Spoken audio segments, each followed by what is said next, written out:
بھائیوں ساتھیوں، جیسا کہ آپ جانتے ہیں کہ پاکستان نے ایک بہت بڑی تباہی کا سامنا کیا ہے اور 1988 کے بعد یہ تاریخ کا بڑا سیلاب جس کا ہم نے سامنا کیا۔ قدرتی آفت اللہ تعالیٰ کی طرف سے آتی ہے، یہ انسان اس کے آگے بے بس ہے اور ہم سب نے اس کا نظارہ بھی دیکھا کہ تباہی کتنی ہوئی ہے اور آپ سب لوگوں نے اس کا مقابلہ بھی کیا ہے۔ اس میں اللہ تعالیٰ کی طرف سے جو قدرتی آفت آئی، ساتھ ہی ہمارے دشمن نے اس میں آبی جارحیت کا عنصر بھی شامل کیا اور جو پاکستان اور بھارت کا پانی کا معاہدہ تھا اس پہ عمل نہیں کیا اور انہوں نے پانی کو ہتھیار بنا کے ہمارے خلاف استعمال کیا۔ جو سبکی اور جو شکست انہیں میدان جنگ میں ہوئی تھی، ان کا خیال تھا کہ وہ پانی کو ہتھیار بنا کے اس سے اپنا بدلہ لے سکتے ہیں، لیکن پانی کو ہتھیار بنا کے وہ پاکستانی قوم کے عزم کو نہیں توڑ سکتے۔ پاکستانی قوم نے بڑی بڑی آفتوں کا مقابلہ کیا ہے۔ ہم نے 2005 میں بہت بڑا زلزلہ دیکھا تھا، 2010 میں بہت بڑا سیلاب دیکھا تھا، پھر اسی طرح 2022 میں بہت بڑا سیلاب آیا پاکستان پہ اور ابھی بڑا سیلاب آیا۔ لیکن یہ قوم بہادر قوم ہے اور ہمیشہ ہر مصیبت سے یہ کامیابی کے ساتھ نکلی ہے، اور میں آپ کو یقین دلاتا ہوں کہ صوبائی حکومت اور وفاقی حکومت آپ کے ساتھ کھڑی ہے۔ ہم نے جوں پانی اتر رہا ہے، نقصانات کا جائزہ لینے کے لیے کمیٹیاں قائم کر دی ہیں جو پورے علاقے کا سروے کریں گی کہ کتنے گھروں کا نقصان ہوا ہے، کتنی فصلوں کا نقصان ہوا ہے اور کتنا ہمارا انفراسٹرکچر جو سڑکیں ہیں، پل ہیں، پلیاں ہیں، بند ہیں، ان کا کیا نقصان ہوا ہے۔ ہمیں ایک نئی تعمیر نو شروع کرنی ہے اور ہم نے انشاءاللہ تعالی پاکستان کو پہلے سے زیادہ سیلاب کا مقابلہ کرنے کے لیے مضبوط بنانا ہے اور ہم آپ کے ساتھ کھڑے ہیں۔ میرے آج آنے کا مقصد یہ ہے کہ آپ کو یہ بتلائیں کہ آپ کا دکھ، آپ کا غم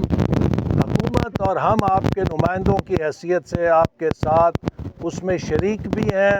اور اس میں آپ کے ساتھ کھڑے بھی ہیں، اور اس وقت تک ہم چین سے نہیں بیٹھیں گے جب تک ہم یہ تعمیر نو کا پورا عمل پورا نہیں کر لیتے۔ یہ ایک بہت بڑی تباہی تھی جو کہ آپ نے دیکھا کہ صرف ہمارا پورا ضلع نہیں بلکہ پورے پنجاب میں ابھی بھی ملتان، رحیم یار خان سے یہ سیلاب گزرا ہے، پھر سندھ کے اندر یہ سیلاب داخل ہوگا جس سے کہ ہمیں مقابلہ کرنا پڑ رہا ہے۔ لیکن ہم انشاءاللہ تعالی ہر آزمائش کی طرح جیسے پہلے سرخرو ہوئے تھے اس میں بھی انشاءاللہ تعالی سرخرو ہوں گے، اور وزیر اعلیٰ اور وزیر اعظم، آپ کو معلوم ہے کہ جو ہی یہ سیلاب آیا میں خود یہاں پر پہنچا، میں نے پورے علاقے کا دورہ کیا اور وزیر اعظم اور وزیر اعلیٰ کو بھی دعوت دی اور وہ خود یہاں پر آئے اور انہوں نے پورے علاقے کا جائزہ لیا کہ کتنی بڑی تباہی ہوئی ہے، اور وزیر اعلیٰ پنجاب نے وعدہ کیا کہ وہ انشاءاللہ تعالی کسانوں کو اور جو لوگ جن کے گھر تباہ ہوئے ہیں ان کی مدد کرنے کے لیے ہر ممکن اقدام اٹھائیں گی۔ یہ بات کہنا چاہتا ہوں کہ کچھ لوگ اس تباہی کے اوپر بھی سیاست کر رہے ہیں۔ میں سمجھتا ہوں کہ اس طرح کی تباہی اور آفت سیاست کا موقع نہیں ہوتی۔ اس موقع پر سب کو مل کر انسانیت کی خدمت کرنی چاہیے، لوگوں کی خدمت کرنی چاہیے، ملک کی تعمیر کے لیے سب کو مل کر کام کرنا چاہیے۔ یہ وہ موقع نہیں ہے کہ جب آپ ملک کے اندر اپنی سیاست کو چمکائیں، ملک کے اندر آپ افراتفری کریں، ملک کے اندر آپ انتشار پھیلائیں۔ اور ہم اس وقت ساری قوم مل کر انشاءاللہ تعالی اس آفت کا مقابلہ کریں گے، ملک کو دوبارہ اپنے پیروں پہ کھڑا کریں گے۔ آپ گواہ ہیں کہ ہم نے 30 سالوں میں کتنی محنت کے ساتھ اس علاقے میں ترقی کو گاؤں گاؤں میں لے کر گئے تھے، سڑکیں بنائی تھیں، راستے بنائے تھے، لیکن بدقسمتی سے ایک ہفتے کے سیلاب نے ہمارے 30 سال کی محنت پر پانی پھیر دیا ہے۔ لیکن ہم اس سے اپنا حوصلہ کم نہیں ہونے دیں گے۔ انشاءاللہ ہم پھر تعمیر نو کریں گے، ہم پھر اپنے پیروں پہ کھڑے ہوں گے اور ہم پھر اپنے علاقے کو ایک ترقی یافتہ علاقہ بنائیں گے۔ میں آپ سب کا بے حد مشکور ہوں اور آپ کو یقین دلاتا ہوں کہ جو بھی ہمارے وسائل ہیں لوگوں کی خدمت کے لیے ہم انہیں وقف کریں گے۔ اور آپ کو یہ بات احساس ہونی چاہیے کہ اتنی بڑی تباہی کے اندر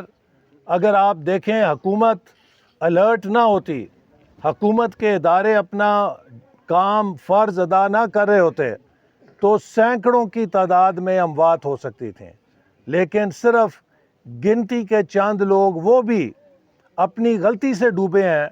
کوئی ایسا بندہ نہیں ہے کہ جو اس وجہ سے ڈوبا ہو کہ اس کو ہم ریسکیو نہیں کر سکے، یا وہ کسی جگہ سیلاب کے اندر بہہ گیا تھا اور ہم اس کی مدد کو نہیں پہنچ سکے۔ الحمدللہ ہمارے ریسکیو ٹیموں نے 1122 تھی، چاہے پولیس تھی، چاہے سول انتظامیہ تھی، چاہے مسلح افواج تھے، جتنے ادارے تھے،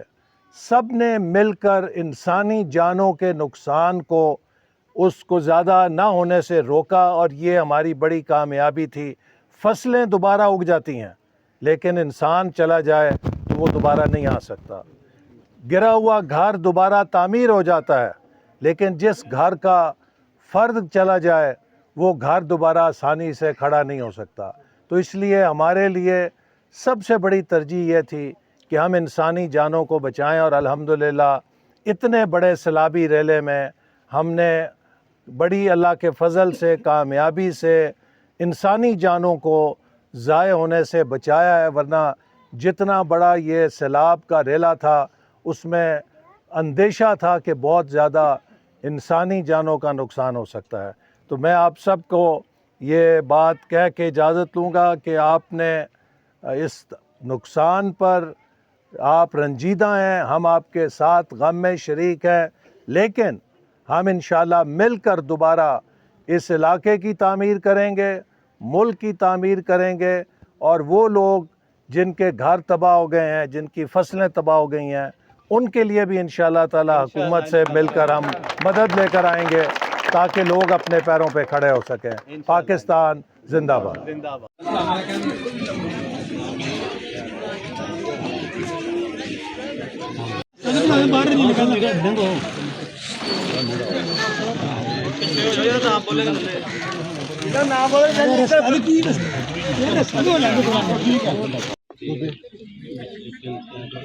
ਪਤਾ ਨਹੀਂ ਇਮਰਾਨ ਪਤਾ ਹੋਏਗਾ ਇਮਰਾਨ ਸ਼ੁਰੂ ਬਣਾਇਆ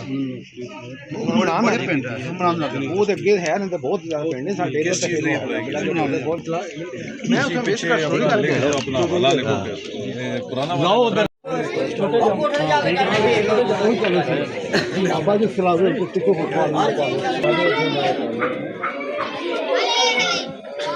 مصیبت کی گھڑی میں اور آپ کے اس دکھ اور درد میں شریک ہیں، لیکن میں سمجھتا ہوں کہ دنیا نے بھارت کا چہرہ بھی دیکھ لیا ہے کہ یہ کیسا بزدل ملک ہے کہ جو پانی کو ہتھیار بناتا ہے۔ اگر تم میں اتنی بہادری تھی تو میدان جنگ میں مقابلہ کرتے۔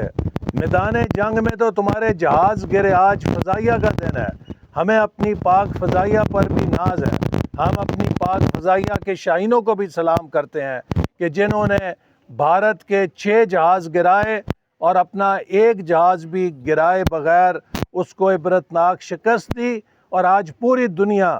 پاکستان کی فضائیہ کی تعریف کر رہی ہے، پوری دنیا ہماری مسلح افواج کی تعریف کر رہی ہے۔